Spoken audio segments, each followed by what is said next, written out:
I was born in India and came back to England when I was 5. And when I was 11, my father became head of this religious community in Devon, and I was then sent to boarding school.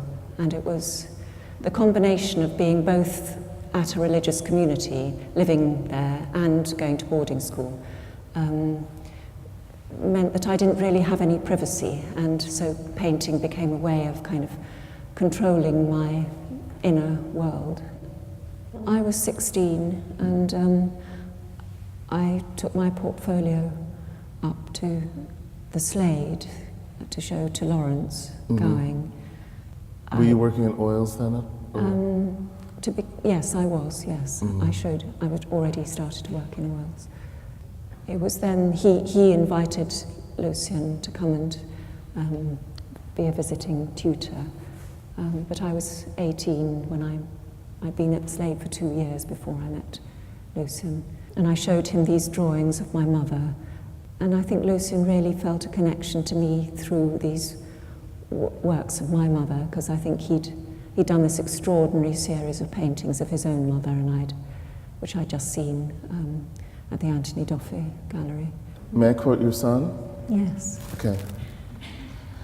Frank Paul is a really good writer, and he wrote about the experience of sitting for his mother, and it's just so good. And it's of a piece with what we're talking about now, and it's a piece that he wrote in 2005 called Sitting for My Mom, and he recalls that as a child he would, quote, lay in the grass between my desire to impress my mom by lying as still as I could and my desire to rebel against the unfairness of the belief that a young boy should be made to sit motionless for what seemed like hours on end just because he had suffered the unfortunate fate of being the son of a painter. My arm connects with my insides in a way that's so very different to, say, writing.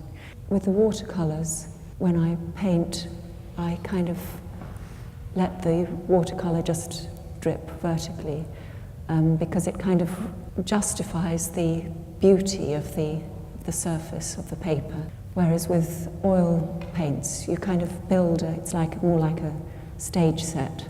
You build the image into the surface.